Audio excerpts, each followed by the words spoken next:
So just a couple things. It's me pulling up. I did post test, that's 2. I did post test 3 over the weekend. It's just a document, so just download it. You should be able to type the questions into the document itself. Not a big deal if you can't, if you just type the questions over and just re-upload that to that same spot. You'd be good. I've set the due date for next Sunday. That's the due date. Jesus. That's the due date, but if you need time, let me know. How will this go? The other thing I want to show you, it's not on yours yet, but this is just from my older classes. You can see.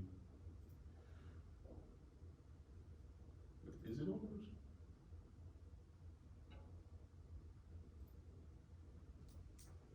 No. So you can see on this one, and I'll put this on yours too. I usually transfer the whole class over, but it's so different this year. I'm just kind of doing it step by step. So this is the research paper that you're going to be doing here in the next couple weeks. You're going to get started on. Its official due date really isn't until the last day of class, not the last day of finals, but the last day of class. There's a due date on your syllabus that's a little bit before that. If you want to turn it in, have me have a look at it, that type of thing. I would say do that on a more one-on-one basis rather than just kind of emailing it to me and asking for feedback. So if you haven't figured this out yet, I'm more of an in-person guy. That's why this is a weird year for me. But so if you have questions about that, please just come talk to me or email me to set up a time to talk to me. I don't want to grade your paper, via email and then just do it again a second time. So if you want to come and have me look at it and say, hey, what do you think of this? That's fine, but I don't want to grade it twice. So what you're going to be doing is you're going to pick one identity that you belong to. I kind of want you to stick to this list. Some people don't like this list because it makes them think about stuff that they don't want to think about. They'd rather talk about, I don't know, economic things or something else. But we're talking about identity. We're talking about aspects of your culture. So you can maybe argue that economics is an aspect of your culture, but you can leave that culture anytime you want. And that's a little bit different than some of these things, at least that we're talking about. Religion perhaps being outstanding, but we'll make an exception there. So choose one of the following: your sex, your race or ethnicity, and ethnicity if you like, your sexual orientation, your gender identity, your religion, and if you're not from America, if you're not a U.S. citizen, or at least you weren't born here and you've been naturalized as a U.S. citizen, that'd be okay too, your nationality. I'm making that caveat because again, I don't want to read a paper about how you're American. That's what most of us are, so we're going to go ahead and skip that one. But if you're from somewhere else, if you're an exchange student, if you're born somewhere else and you've been here since you were 10 or something and you want to talk about that difference, that's cool. But don't pick American. So what you're going to do is you're going to think about these questions. I've seen students just answer these questions 84%. That's a B paper. If you just take these and type out answers, and I don't mean in a list-wise fashion, I mean in a way where you're actually typing a paper, but you're just answering these questions, that's about a mid-B paper for me. So if you want to do something better than that, and I do encourage you to do that, really what I'm asking you to do is think about these questions in terms of writing a paper that's a little bit more put together, that's a little bit more of a narrative than it is just a list of questions that you're answering. So I'll go through some of these and then we'll talk a little bit about how you can turn this in, what it can look like. So you're going to look at these identity groups and then talk about how you're a part of this group. On the day that we started talking about this, I think that was last Wednesday, and that's the only one that's up yet. Thursday's lecture will be up soon. We talked about understanding your identity. We talked about in that class whiteness in particular, and just how do you know you're white? What makes you know that? And then you can do that for anything. How do you know you're a man? How do you know you're black? How do you know you're heterosexual? These type of things. So just how are you a part of that group? It may seem like a simple question, but think about it. And I think it might be a little bit more complex than you think. What are some stereotypes of this culture or identity? So dig into those things that maybe you have heard or you have seen, or through some research, you find out, hey, that's a stereotype of my group. And again, these could be, in this case, personal, maybe things that you've experienced, but these may also just be things, this is a research paper, so these may just also be things that you're researching. This paper will be a blend of personal experience and research. It's a psychology class, so you should have some say in that. In the United States, is this group considered to be privileged? We talk a lot about privilege in those last two classes, so understanding what those words mean, what that word means, what it means to have privilege, what it doesn't mean to have privilege, and also why, or is this group disadvantaged? In what ways is the group privileged or disadvantaged? In what ways have or haven't you personally experienced privilege or disadvantage related to this group? So you're researching these things, or maybe again you just knew them from your own experience, and then I want you to bring it home, talking about, well, what are some ways that I've experienced this, or what are some ways that I haven't experienced this explicitly? This seems to be something that the research is saying is a privilege for my group, but I've never seen that happen.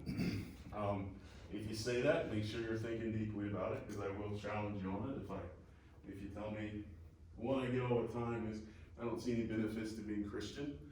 Well, in about a month here, you get a whole month off for a holiday that if you were Muslim or Jewish or Hindu, right, you don't get a month off for any of those holy holidays, but you do if you're Christian, right? And so you got to think about, where do those privileges lie? Don't just say off the top of your head because you feel like it, I don't experience any privilege. Think about it, because you probably do if, well, in any group. And one of the things I say in the previous classes is every group has privilege. So this also means that if you are in a quote disadvantaged group, that you think about what ways that you're also privileged in that group. I'll give you an example in Thursday's class. As a black man, I don't really have any concerns about going to the airport.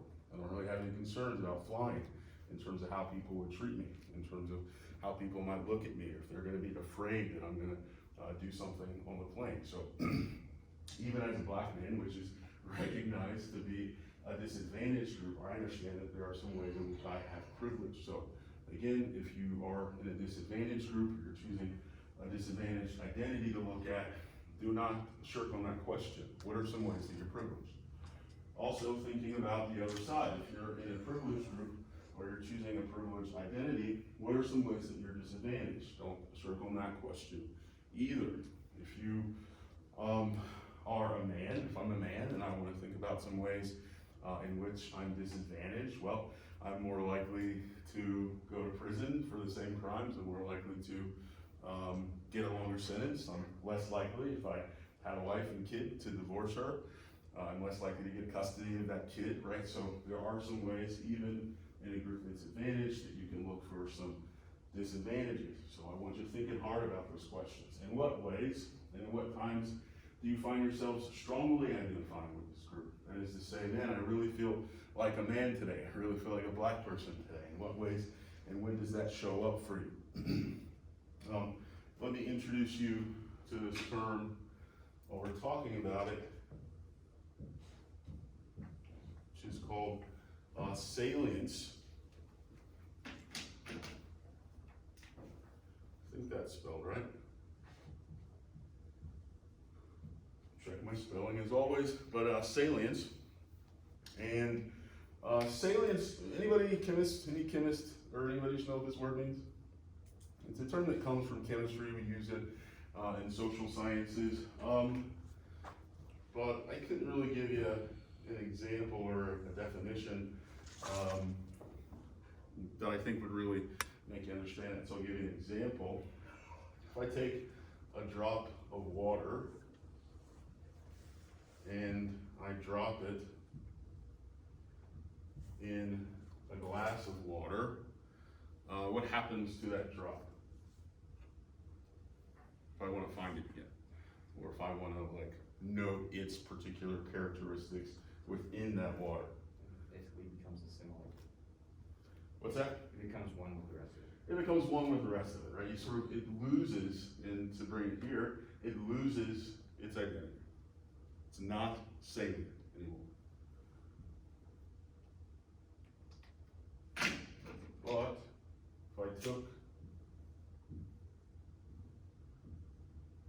that same drop of water and I dropped it in a cup of oil, what's going to happen to this drop of water?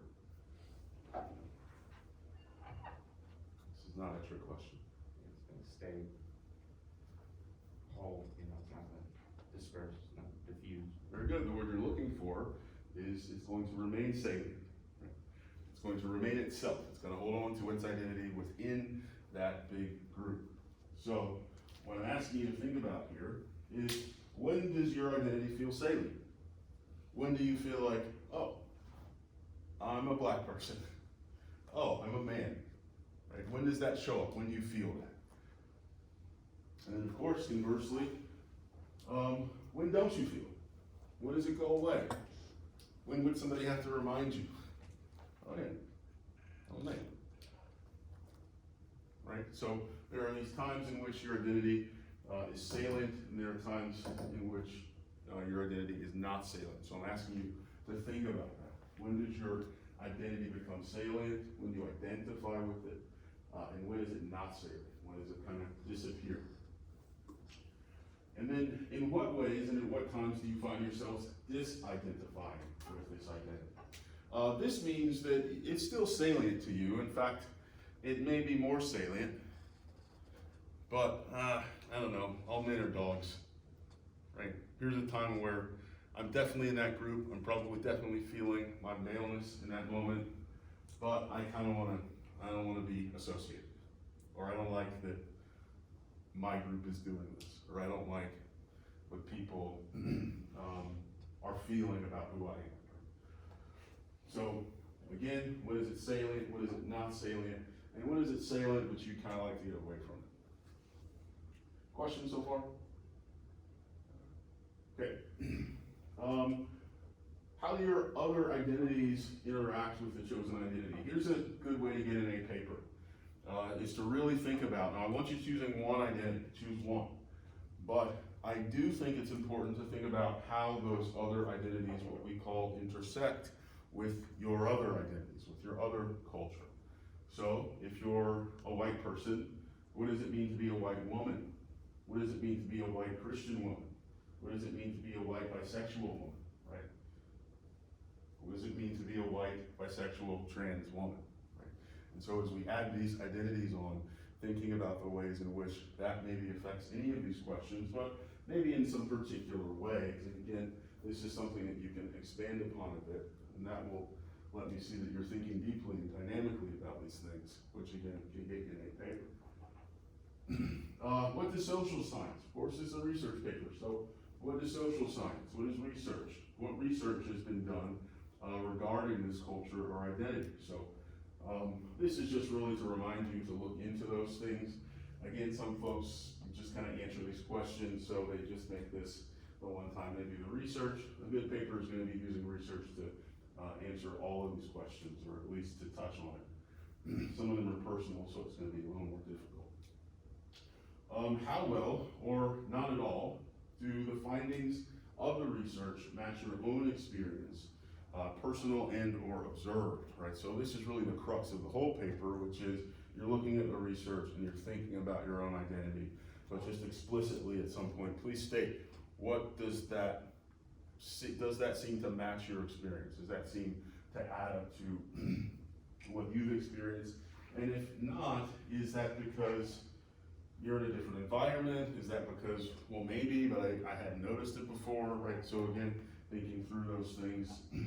What surprised you, maybe in addition to this? And then what makes you proud about being part of the chosen identity or group? So So this isn't a paper about, beating yourself up. I really just want you exploring your identity and of course thinking about those parts of your identity, of your culture that you're proud of. Maybe proud of your history, maybe proud of the way you're represented, maybe proud of some accomplishments or some movements that your identity or your group has taken part in. So thinking through all of those things, again, this list isn't exhaustive. You don't really have to answer every question, each question, but this just is a list of things that would demonstrate to me that you've given it some depth of attention.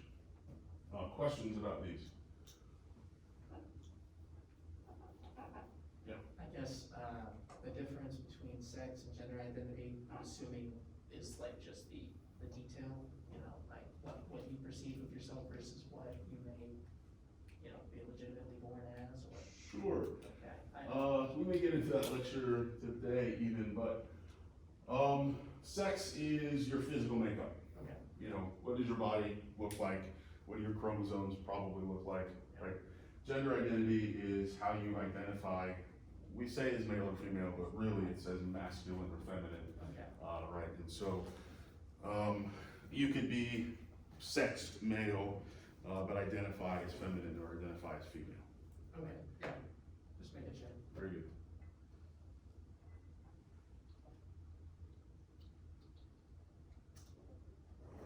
Other questions?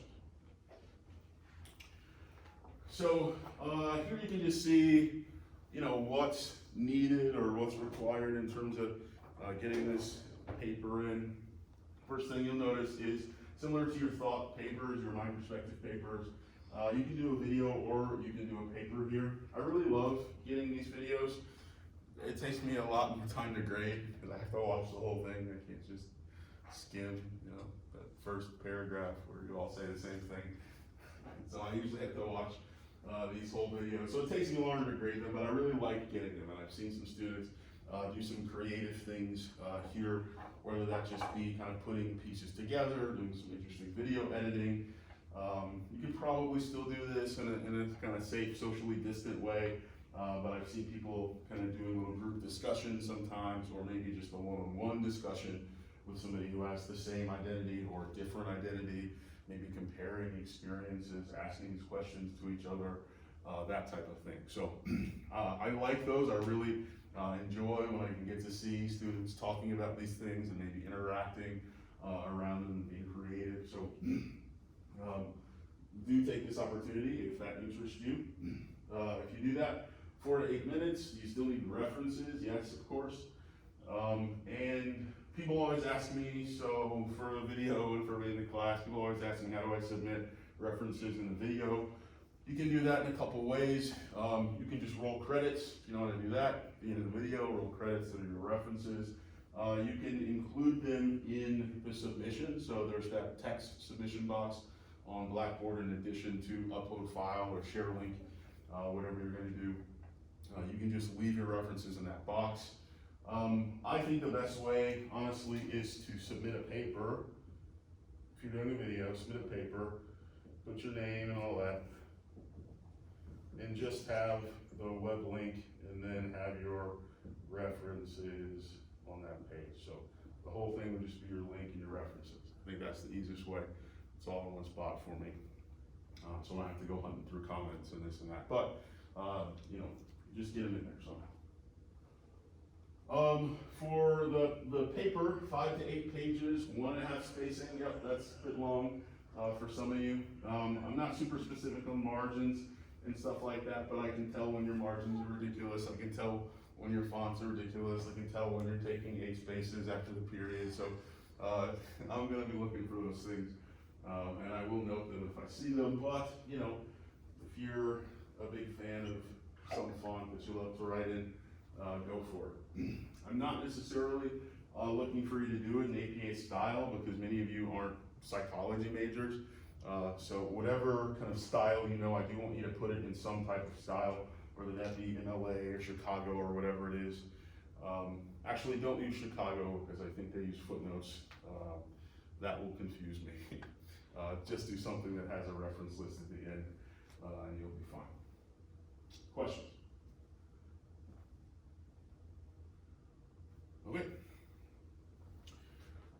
So that's your paper. It's due in the future.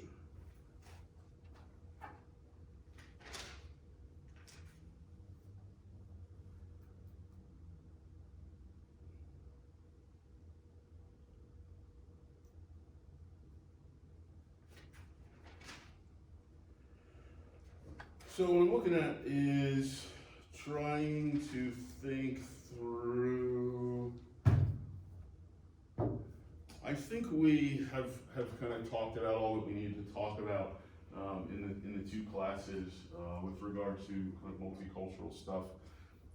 Again, that lecture tends to be kind of short because usually it's more of a discussion-based class, but this would have been the best class to do it with because my other classes had 3 students in them, and then 4 students, by the way. If you want to come to a Wednesday or Thursday class, there are plenty of seats. Feel free. Folks in the video too. So I think what I'll do today is go ahead and switch into our next topic for the rest of our time, which is human sexuality.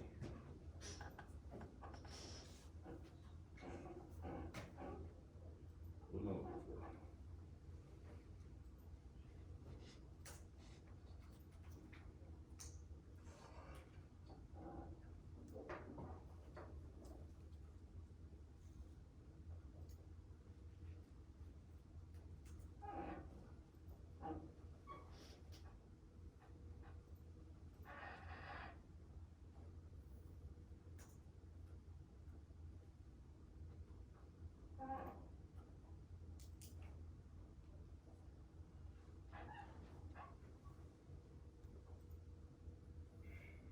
It will be one of these rare times when you'll see me use a PowerPoint lecture. Do you mind hitting that front? I think it's the back switch there. Thank you.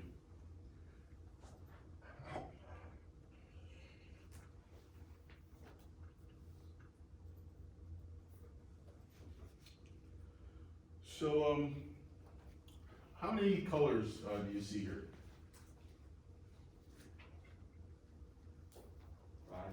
5 colors? See 5? Yeah. Okay. So, What colors are they? you're asking me, or? Sure. Red, orange, yellow, green, like light blue, blue. I guess I see a little purple at the end. Okay. Well, most folks, do you have an answer? I think I see 7, sir, because you could argue that's white between blue and green, but you have to really justify that. So probably 6. Okay. So most folks, very good, thank you. If you were raised in the United States, we'll say if they see, 6 or 7, or possibly if you were maybe taking school at a different place, maybe you just see 6 colors here. Which is to say red, orange, yellow, green, blue, indigo went away somewhere, and then just violet. The reason we talk about this is because colors represent what we call a social construct. Now, a social construct, and I'll talk about this a little bit more later, is just something that we make up for convenience sake. That is to say, you can say you see 100 colors here, and you could probably find them if you drill down into the pixels, probably find more than that. Some cultures, for instance, would only say that they see 4 colors here. They basically see red, some orange, yellow colors, and then everything else, all of the cool colors, if you will, kind of go together. Green is blue, is violet, is indigo. Some cultures might say that they only see 2 colors here, which is to say basically red and blue, or hot and cold colors. This is fascinating to me because it's something that seems like everybody probably sees the same thing, and yet we have all of these different ways of categorizing them. And one of the reasons that you don't see violet and The folks who would probably use this color spectrum are folks that maybe lived 1,000, 2,000 years ago. For instance, if you have read the Bible or have heard Bible verses or Bible stories, really, you'll notice that they've got all these seas in the Bible. A very notable one, in fact. We've got a Red Sea, we've got a Black Sea. What color sea should we have? There's no blue sea. This is because they didn't see blue. What does that mean? Well, they saw it probably, but they didn't see it enough to name it a different color. It was green as far as they were concerned. And so was violet, unless it was red. Right? So if you read the Bible, you'll never see the color blue mentioned. You'll never see the color purple mentioned. Because they didn't see these colors, or they didn't have names for them at least, which kind of made it such that they couldn't see them.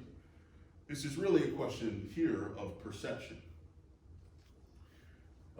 Take a look at this video. Northern Namibia, a remote and barren landscape, home to a remarkable tribe, the Himba. The Himba women are famous for covering themselves with ochre, which symbolizes the earth's rich red color, and blood, which symbolizes life, which includes different greens, but also reds and browns.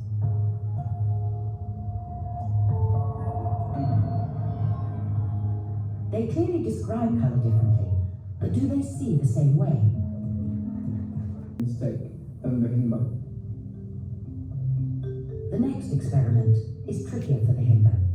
In this one, they're shown a circle of green squares, which includes one blue square. So again, 12 colors, and you point towards the one that is different from the other 11 colors. For us, we have separate words for green and blue, but as the Himba have the same word for both, it takes them longer to spot the blue. Okay,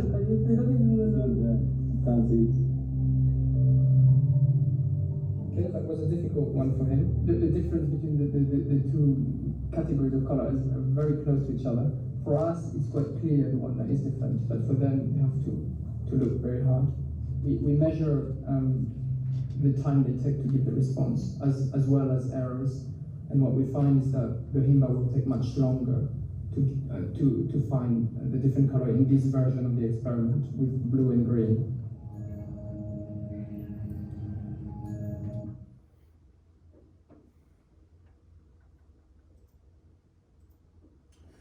So what you see there, right, is just this idea being demonstrated of the social construct.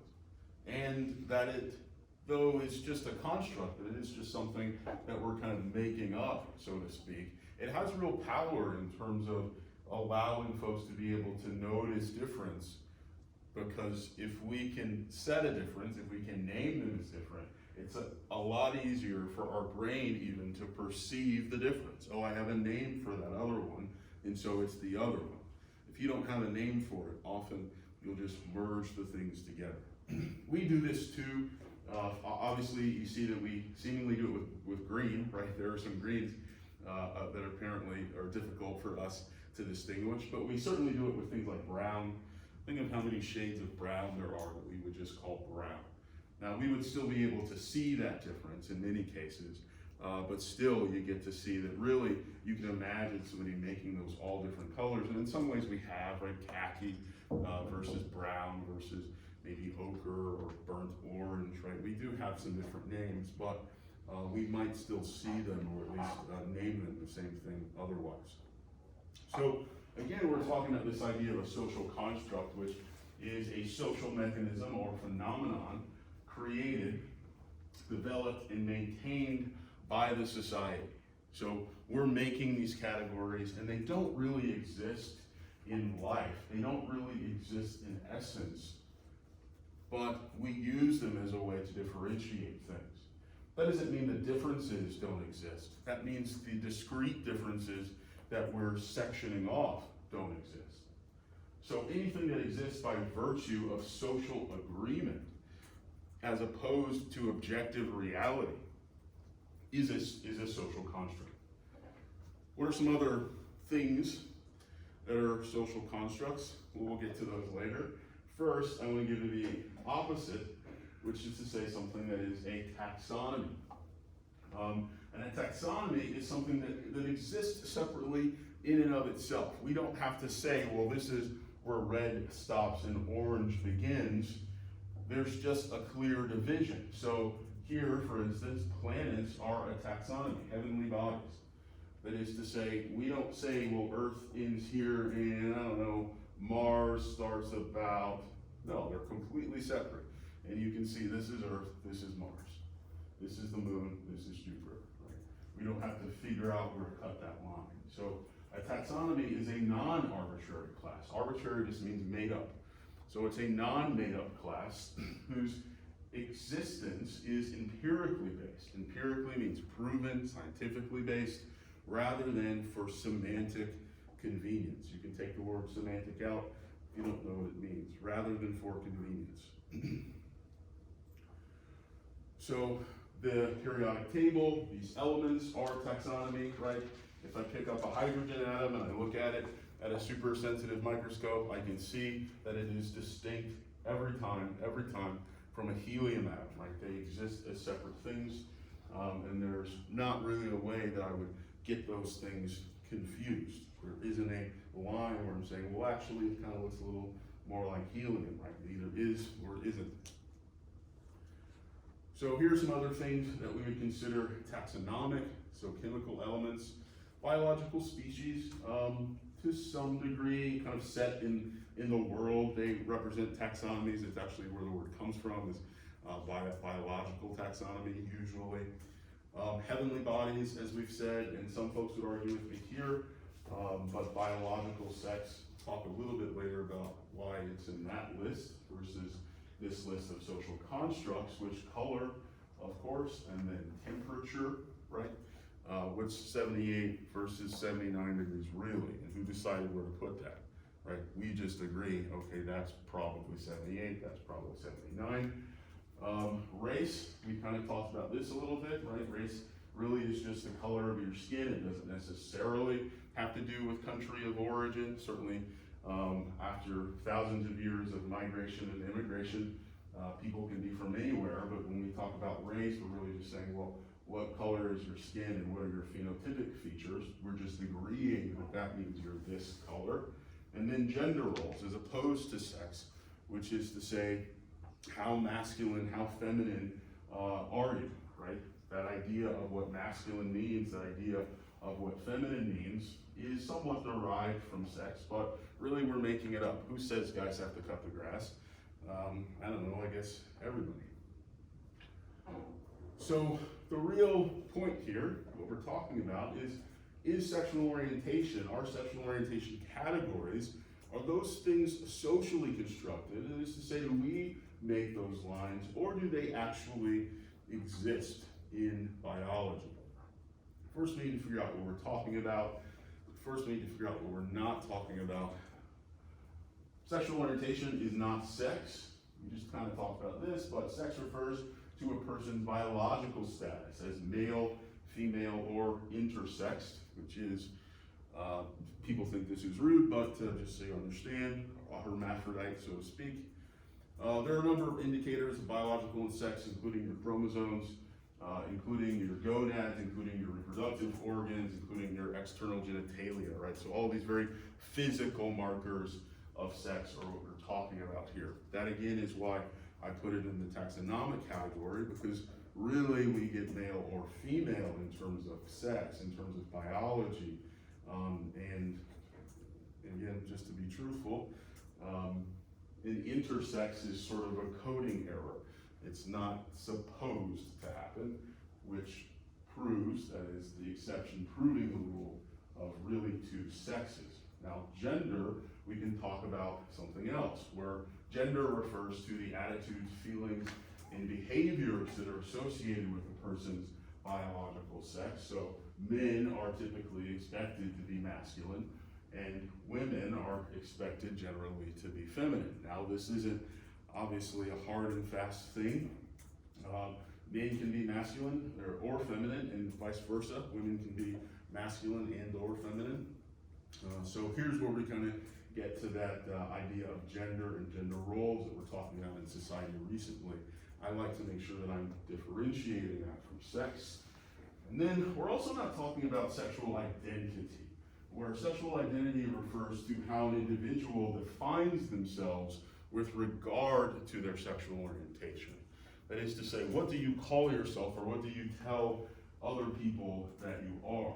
Now, this might seem like, well, you tell people what your sexual orientation is, but sex is a weird thing and people like to lie about that stuff. So there was a study that was done, I think in the early 2000s, I want to say like 2003, don't quote me on that, it's in the references somewhere, where they took guys who went to one of these free testing clinics, right? If you guys don't know, there's usually clinics around. There's probably a few in Kansas City, if not Warrensburg, where you can get free STD tests. The reason they're free is because they're doing research on you. Now, they're not necessarily recording your name and these type of things, but they will ask you questions. How old are you? Maybe how many sexual partners have you been with? What's your sexual identity? They're gonna ask you all of these different questions. And one of the things that we found out in one of these studies that was done at a New York City free STD clinic was that about 75%, big number, 75% of the men who came in to get tested, who identified, who wrote down heterosexual, straight, on that research form, also admitted to having had homosexual encounters.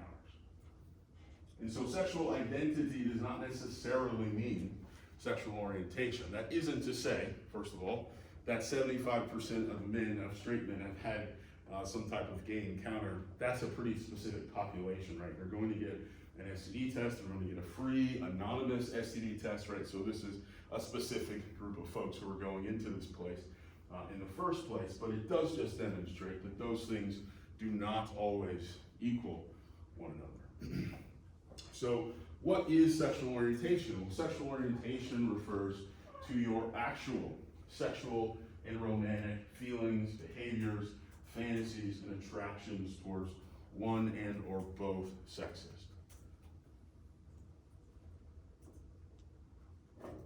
What are you actually feeling? What are you actually doing?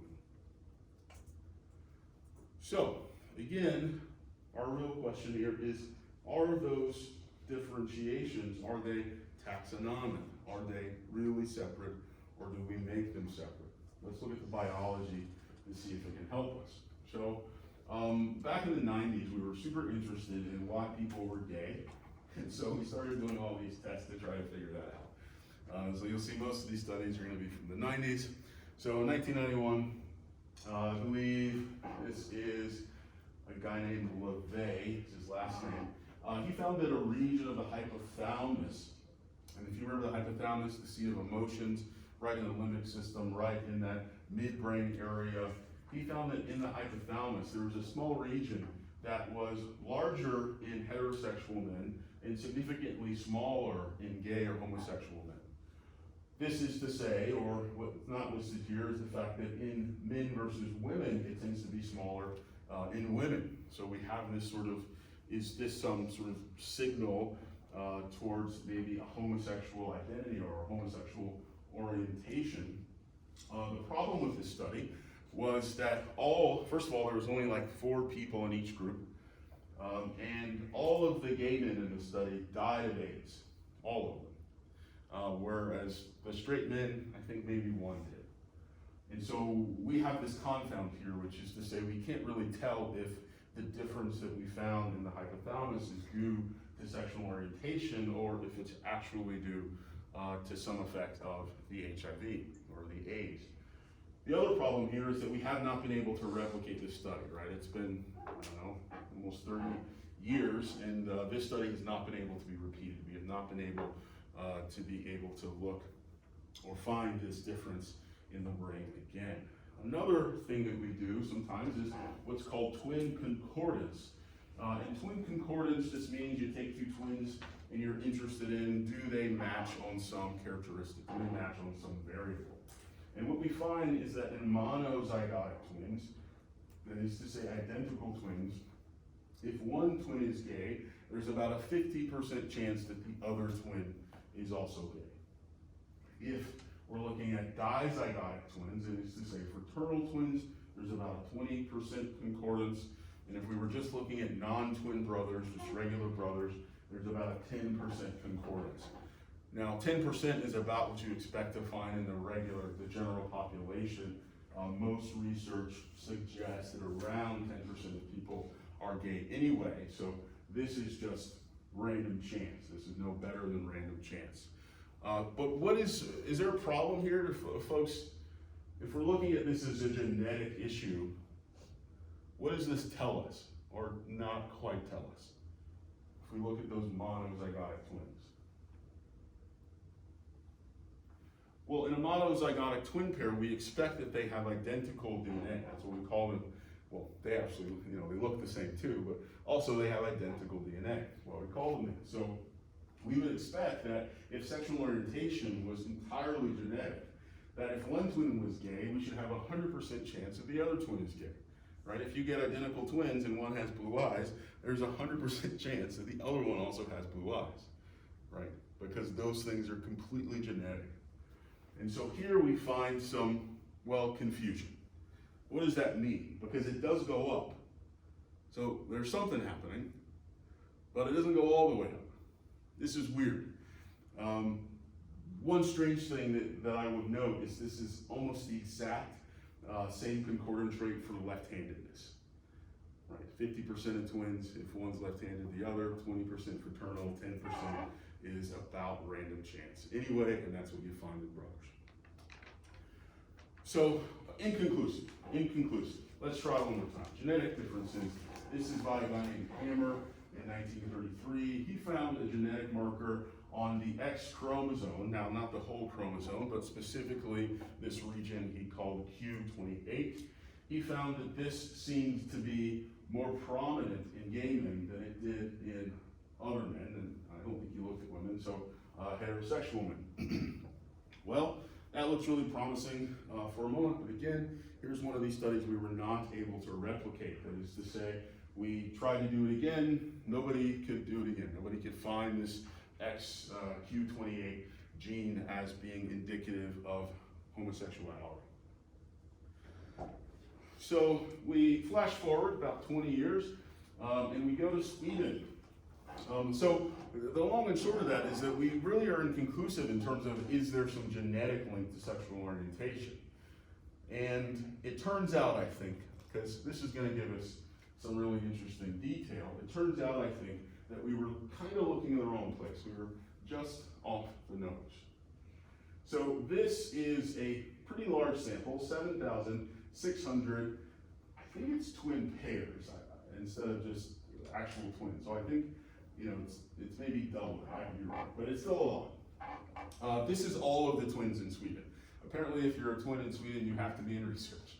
So this is like all of the identical twins in Sweden. And so what we find here is, or what they did, I guess I should say first, is we looked at a difference between genetic factors, which is what we've been looking at before. We're looking at something called shared environment, and we're looking at something called individual specific environment. Now these labels are really confusing, the last two, so let me explain. Shared environment sounds like it probably means the womb, but it actually means the lifestyle. It means the culture, it means the environment. So when we say shared environment, we mean, you grew up together, you had the same parents, you went to the same schools, you had the same coaches, this type of thing. When we talk about individual specific environment, we are actually here talking about the womb. We're talking about the in vitro environment.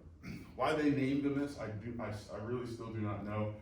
Somewhere in the research that I read, they explained it, but it's confusing. But just understand that shared environment means your actual environment, and individual specific means in the womb. So what do you see?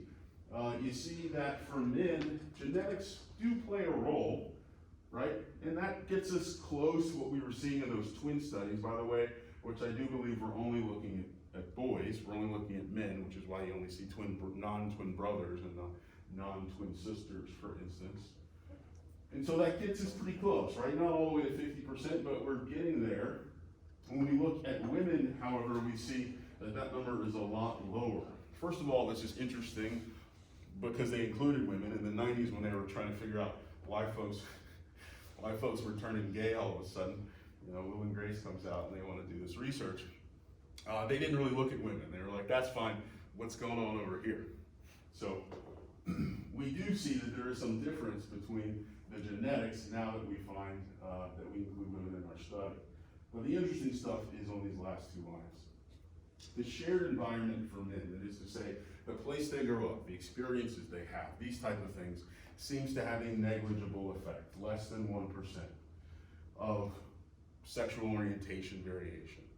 That is to say, there doesn't really seem to be things that can happen to a guy that would make him change sexual orientations. By the way, we talked about this a little bit in those psychosexual stages, right? That there's this period for boys in particular where anything that they're gonna be sexually attracted to gets put into their sexual repertoire and then the door is shut at about age 12, right? You may still discover that as you get older. You might still be pulling stuff out of that box in your 40s and 50s, but if it wasn't in there to begin with, it's probably not gonna get in that box. And we see that for women, that does not seem to be the case. So for women, we see that there is about as much influence of the environment as the genetics on their sexual orientation. It still doesn't seem to be the majority of the influence, but it is about as large of an influence, and together is about the influence that genetic factors alone have for guys. When we talk about the individual specific environment, here is where we have surprised ourselves, right? This seems to be the most influential aspect of sexual orientation. That is to say, not the genetics. We were just off the mark. It's the womb environment. What does that mean? Well, it's the hormones that get tossed at you to sex you as a child, right? You come out as this, sexless being, and your mother pours hormones into you to either make you more male or more female. That is to say, make you male or female. And what seems to happen in the case of boys in particular is something that we have noticed in mice, for instance, which is to say, mice have, like all animals, they have like 100 babies at once, as opposed to us humans, which are lucky to have twins. And so a mouse will have a uterus like this, where there's a bunch of embryos, a bunch of fetuses in it. And it turns out that if all of these fetuses are male, the one that is, let me give you one more. The one that is in the midst of all of the others is the one that's most likely, we can't say a mouse is gay, we don't know how he feels, but he is the one that's most likely to exhibit homosexual behavior. That is to say, to hump other male mice. And what researchers believe is happening is that it's actually, and somewhat counterintuitive, I think, too much masculine hormone. Too much trying to turn this mouse, this baby neutral mouse, into a male mouse. He's getting flooded with all of the hormones that are supposed to also be going to these, but they're kind of flooding in and feeding over, right? These guys that are on the ends here aren't going to get as much influence, and so we see this happen. This happens in humans too, in a way. That is to say, if you have a mother and she has a series of boys, we are most likely to see that the youngest boy is homosexual, is gay, or identifies that way. What we think is happening is that the mother's womb is having to produce these masculine hormones. It's having to turn these androgens, what we call them, is trying to turn this baby into a boy. But she doesn't want those hormones. She's a woman. And so she produces a type of hormone called anti-androgens. a type of hormones that says like, hey, if that spills out of the womb, like cancel it. And so it seems to be this mix of ramping up the testosterone, right, or ramping up the androgens. As she's had more male children, her body gets better at making those androgens, but her body also gets better at making those anti-androgens. And it's something about this mixture, we think, that changes sexual orientation, that creates this variability. One of the sort of evolutionary theories for homosexuality or variations in sexual orientation is that, well, if you've got, you know, how many boys do you need, right? You know, they can have lots of offspring, they might require more resources, yada, yada, yada, especially going forward. But if one of them is gay, and now this one probably isn't having offspring or isn't getting offspring, well, now his resources, directly earned, can probably go to either his brothers or to his brother's children, thereby, you know, here's mom, thereby making this line more viable. It may be on purpose, that is to say. Maybe some switch that says, that's enough, you're gonna have enough grandchildren. Let's have somebody who's maybe contributing resources. Yeah? I seriously doubt that theory. Sure, why? Just based on what I've seen of evolution, it doesn't really seem to do anything unless it's forced to, unless it really has to. That seems like unnecessary. You're saying this just seems like it wouldn't be likely to happen? No, the other. Sometimes things happen on accident, right? Things that happen, things that evolve aren't necessarily choices. Sometimes there's an accidental occurrence. And now this baby accidentally turned gay, and he doesn't have children, and he's earning all this money or chopping all this wood, and now he's giving it all to these kids. Well, now this genetic line is more viable, right? And so it's not necessarily that it happened on purpose, but it maybe happens on accident. So it's kind of like natural selection. Exactly. Yeah, it happens because it's advantageous. It happens because it's advantageous, because it maybe is better. And so this is the current theory. We still have no definitive proof. This study is such a big study, I haven't seen it kind of done again, certainly to this capacity. But for me, it makes sense. I used to always say, before I even saw this study, if you've got, this is a weird analogy, let's say you've got this, you've got a set of printers, and they're just supposed to print white paper. You're just testing, and you print white paper. I don't know how that works, but they're doing it. And so all these printers are printing white paper, but this one printer right here, or let me say it this way, every once in a while you pull out a sheet of paper that's red. How the hell is red sheet of paper get here? And so you start doing all these studies on that red sheet of paper. Like, is there something inside of you that's making you red? Like, what's going on? But really, where should you look? You should look at the printers, right? What's the printer doing to make this paper red? And I think this is what we figured out here, right? We were looking at the paper, we were looking at the individuals to see, well, where does sexual orientation come from? And that's a place to start, of course, but it probably makes more sense, or it probably makes at least some sense, and more sense it turns out, to look at what's making the paper. Look at what's making that sexual orientation variation, because maybe there's something in there that's allowing for this difference. Questions about this? So I'm going to stop here because this is the end of the biology portion, but in next class we'll start talking about variations in sexual expression, what those look like, and again, really trying to answer this question of, is sexual orientation a taxonomy, or is it something that we seem to be making up in terms of its categories? All right, I will see you online, and then I'll see you on Tuesday. Have a good week.